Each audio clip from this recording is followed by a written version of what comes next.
Good afternoon and welcome to the Thought to Action program presented by the London Center for Policy Research, where we delve deeply into important issues, examine ideas, discuss solutions, and put forth our thoughts into action. Today I'm joined by Rita Cosby, an Emmy Award-winning journalist and the chair of the Global Services Institute. And our topic for today is going to be leadership, an often discussed topic that people don't have many good solutions for.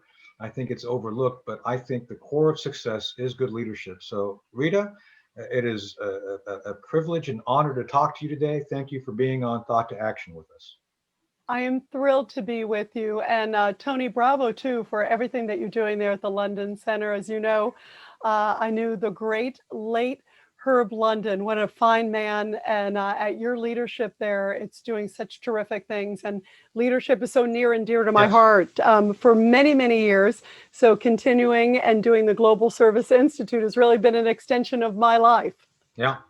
Well, I appreciate you being here, and I think that's the issue that so many people, I don't even know how to do it. I mean, you and I have both been around a long time, and I say that as kindly as I can regarding. Yeah, by the way, I've interviewed you many times on my show, right. So you're right.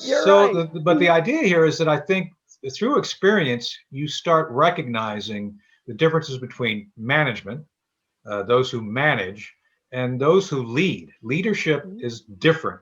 It's one of those things that, you can look at the dictionary, and there's some differences you see regarding what the technical aspects of each are, but leadership is much deeper. And I'd like you to talk a little bit about your father, who was a member of the resistance, Polish resistance, who very importantly was help shape your thoughts and understanding of the world. And obviously, the need to actually have effective leadership as part of whatever one does within their life, if they want to really make a difference. No, absolutely, Tony. And I think part of the reason that I am so unbelievably inspired and thrilled to be chair of the Global Service Institute at Long Island University. And bravo to Long Island University, because so much of it is being able to be exposed to that kind of leadership and having role models at an early age. Right. And to be able to have that kind of an impact is so, I think, deeply, deeply important. And I think back when I was a young child, and I had to think back when I had just had these experiences with my father. It's only been a little over 10 years or so ago. And I had to recount, when did I first realize that there was something different in my own family and my father? And I remember when I was a young child, my father came back from a run, Tony, and my father became a marathon runner. He took his shirt off. And I remember seeing, as a young child, scars all over my father's body. Yeah. And I knew instinctively not to ask my father, that it was a topic that was sort of off limits. Yeah. And when he walked away, I said to my mother, "What happened to Dad?" And she said, "Your father went through tough times growing up. We don't talk about it." And the door was closed for many years. Wow. And it wasn't until many years later that I learned, and thank goodness, while my father was still alive, did he share the story of being, as you talked about, as literally a teenager when the Germans invaded his country. Yeah. And my father joined the Polish resistance as a teenager and decided to stay and fight. And I think about what an incredible role model and what an incredible guts as a young child, because my father could have left. My father's family was actually fairly successful. He could have left to Switzerland. He could have been taken out. And my father said, "No, I am staying and fighting for my country. I am staying and fighting with my young comrades," who were very young at the time. Yeah. And my father joined the resistance, the home army there in Warsaw. He became part of the Warsaw Uprising. And, it was literally, Molotov cocktails and sticks fighting against the most brutal war machine in the world. Right. And then my father was taken into captivity. He was captured, taken to Stalag 4B in Moldberg, Germany. And then my father escaped. And my father was 90 pounds and 6 feet tall. Wow. when my father was rescued by American troops, Tony. And when my father came to Oh, the other side of a riverbed and saw these young American GIs who said, "You are free." My father was Polish, remember, Tony, and he could only say thank you. He could not speak English. He could only say hmm thank you. But yeah, my father knew at that moment what an amazing country America is. And that's why my dad came to America, because he said, boy, what an incredible country. So growing up, I'm first generation American, and growing up, I knew my father just appreciated so much of what this country represented yeah, and what the role of leadership that the American troops played, not just for America, but played for the world in World War II, and the role of giving back and the role of service.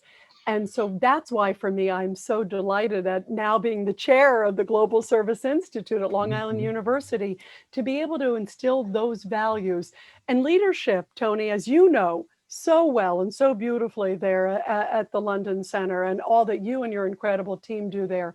It's making decisions often at difficult times, and it's making standing on principle, as my father did as a young teenager, and right, as you have done so much in your personal life, Tony. I think about even some of the times I've interviewed you through the years, right after 9 right. 11, and standing up and revealing things that were often difficult things, but things that mattered and were on principle and were just and were what you believed in.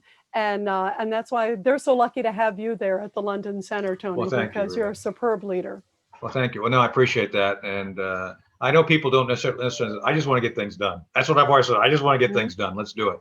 And this is why it's so amazing to have you on to talk about this. And I really appreciate your leadership and your new institute, because it's an area that is not well populated with competent people.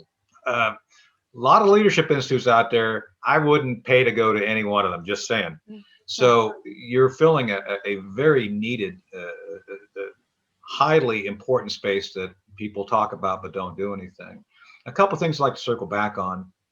Notably, Poland is becoming one of our strongest allies within NATO, and I think Hmm. that's wonderful. It's long overdue. And to your point, I think the Americans have always had a very clear affinity both ways for each culture. And I think it's very clear now that, by the way, when President Trump decided to pull troops out of Germany, he's Hmm. bringing some home. He's moving some to Poland, which I Right. think is a great move. Me Poland is too. a great valued ally, and I'd like to see that continue, both from the national security perspective, and Herb would want us from the policy perspective to emulate the values of each culture, and those bedrock values give each individual, like your father, like others, value. The value of the individual and allowing that individual to thrive. And I think that's what's so important regarding allowing leaders to create conditions for individual success. This is so important that we don't see that a lot. And secondly, regarding the service of your father and your father coming here, Herb was always huge on recognizing excellence. And this is, I think, why he considered you a friend. He considered those. I don't want to say Herb was selective, but he kind of was. He was very much drawn to those who have the attitude of how do I achieve great things? And it's not about the individual, like, I'm a big person, I'm important. It's how do I, as an individual, help others to be successful? Hmm. And you and I both know Herb would take anybody that he met and try to help them Hmm. be successful, to create conditions for them to be successful. I saw him pull students apart, students out, Hmm. any from CEOs to students. He would equally invest in them to help them find success. And to me, that's great leadership. And that leadership enables other leadership. And I think that's where you're at now, trying to find great stories of great leaders and trying to use those to enable others to follow in their footsteps to be great leaders as well. Absolutely. And first, to your point on Poland, I think there's also such an incredible commonality, Tony, with the Polish people and the American people. And you will not find, I don't think, greater patriots than Polish Americans. Right. And that's because of the history of Poland, like my father, because they know that freedom is not free. It goes all the way back to Kosciuszko, it goes to Pulaski. There's such an incredible history going back, many, many years. And then now you go to modern day, Poles are always there. They Right. are always there standing side by side with America, whether it's in Afghanistan, Iraq, Right. wherever it is in the world. But they understand how important it is to stand up and stand on values and appreciate. And you think about solidarity, what they went through also as well. There's so many difficult times that they have gone. The Polish people are so strong and so dedicated and so principled and so loyal. And so I'm so proud of that part of my history, deeply, deeply proud. And in terms of teaching leadership, I think about the difficult times. I've thought about also as we have gone through this very difficult time, of course, with the coronavirus and tough times in America. And then put it in perspective when I think about what my father went through Right. and his countrymen went through. My gosh. And when President Trump went and visited, as you pointed out, so quickly in his presidency, one of his very first trips was over there and was standing where he gave that speech, by the way, in Warsaw, was right near Right. where my father escaped, literally in the sewer. That statue that was behind President Trump, that famous statue of guys going into the sewer, Yeah. was a tribute to my father and his men during the Warsaw Wow. Uprising, all Yeah. of those uprisers that my father was so proud to be a part of. But the Yeah. actual sewer entrance where my dad escaped was maybe about 100, 200 yards from where President Trump was standing. So I had tears in my eyes to see an American president, whether it's Republican or Democrat, standing there honoring. That was just, it meant so much. And I think so much of leadership, as you pointed out, that you are doing so beautifully there at the London Center and that we're doing at the Global Service Institute, is to expose people to real life heroes, to modern Yes. day heroes. And I think so much of it's important to show them mentors and to show people the way. And as you talked about Herb, whether you're a young person or an old person, he was trying to find the best of you. And that's what we're Exactly. trying to do, and that what you're trying to do. And so even on our honorary board that I have on the Global Service Institute, I thought, I want to show people, and I want to show young people that regular people can do unbelievably heroic things, and whatever walk of life it is. I have Buzz Aldrin on there, of course, the incredible astronaut. Right. I have Hank Greenberg, who's an amazing businessman, but what most people don't realize, on top of his incredible business prowess, he also was first wave Omaha Beach on D-Day. Think about the Wow. guts of that Yeah. guy. I have another D-Day veteran who was Utah Beach, Irv Locker. Who's one of these great heroes. I also have Bob Woodruff of ABC, who's done so much with the Bob Woodruff Foundation, injured in Iraq, and has done so much to help veterans. Gary Sinise, who of course epitomizes so much. And I want to expose young people and old, all ages, but because we're based at a college with that the great educational values, the values of being able to be exposed and to find ways that they can be inspired in their own life. And Right. also public service too.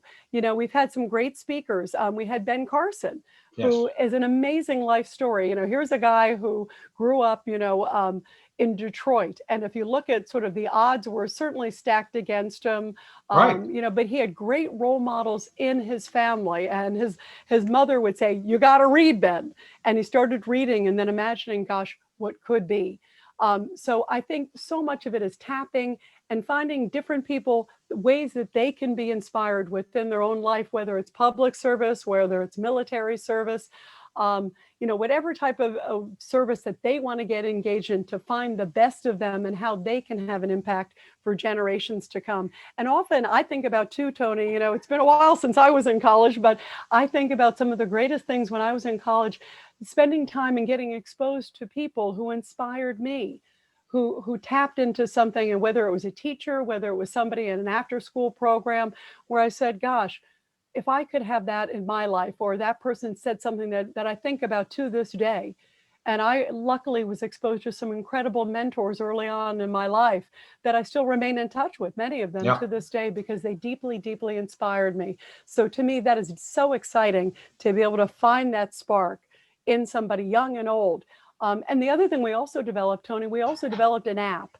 And that to me is also really, really neat, because with modern technology, as we're speaking now, obviously, via Zoom and being able to do with technology, but we thought about how can we also instantly have an impact, and how can we be a part of this great country that my father was literally crying on the other side of the riverbed to be a part of and to see and Right. to one day come to America. Um, I've always loved what America stood for and what we represent to the world and what we mean. And how can we be a part of the recovery of this great country? So we created the Global Service app. It is a free app. And we wanted to be a part of the recovery of this country and beyond. And all you have to do is go on there. If you're, however you want to volunteer, however you want to give back, there's so many Yeah. people who want to find a way to have meaning in their lives. And whether you're young or old, you go in there, you can submit your name, and we will instantly connect you with charities that are in dire need, nonprofits that are in dire need, whether you want to help its military, whether you want to help an animal charity, whatever it is, we will connect you with your specific interest in your specific area. Excellent. Wow. So that's really neat. Well, that's outstanding, and thank you for explaining all of that to us. And fundamental to all this, I believe, is a term that's often said but misused, which is American exceptionalism.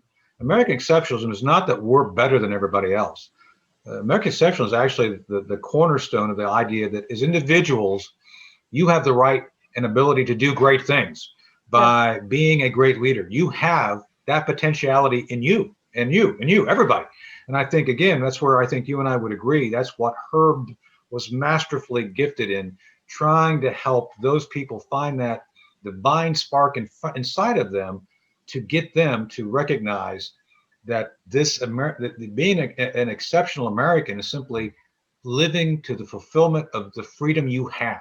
Mm-hmm. And I think that's the key, is that we all have this, and you've now put together within your capability, within your institute and within this app, tools to make that real. And Herb, I could tell you, would be all over this, because again, thought to action, the thought that you're postulating is now resulting in something positive in action. And I can tell you for a fact that Herb would be all over wanting to help on this. So anything we can do to help, obviously we'll be there to help you. And we look forward to continued dialogues on this, because I think there's a lot of folks that will share your vision, share our vision for strong leadership. So Rita, thank you for sharing all this information with us today. Where can people find about you, and then more about the institute that you're running? Absolutely. And they can go to globalserviceinstitute.org, Tony, globalserviceinstitute.org. Mm-hmm. And you'll see all the information about me on there. You'll see this amazing honorary board of real life heroes who hopefully will inspire everybody. And then it's also the Global Service app. They can get it on the App Store or Google Play. Again, it is an absolutely free service. And I'm sure that anybody out there who's watching will find a way that they can be inspired in their own life. And as you said, it's so neat to be able to do something that is tangible, that will hopefully affect for generations to come. And that is deeply inspiring for me to be able to be a part of it. I'm so honored. I'm so proud of Long Island University, because we really saw a void in education. And we said, how can we make an incredible, tangible difference? And that is so neat. I'm so proud to be working with them on this, and proud to be joining you today, and this great London Institute that you've done, the London Center that you've created, and bravo to you and to the wonderful Herb London. Thank you. Well, thank you, Rita. And thank you for watching today and listening to our Thought to Action presentation. If you like our program, please like, share, subscribe. Share with others. Please join our Patreon community for early access to our content. You can do our preview of upcoming podcast releases. And we're going to be doing Ask Us Anything question and answer in the future via the Patreon program. Please subscribe to Thought to Action via londoncenter.org. You can find us also on Thought to Action TV and thoughttoactionpodcast.com. So I'm Tony Shaffer, President of the London Center for Policy Research. We look forward to continuing our dialogue with Rita Cosby in the future, as well as doing other great things with you all as we develop our methods, our techniques, and our scope of thought to action. So thanks for watching and checking this out.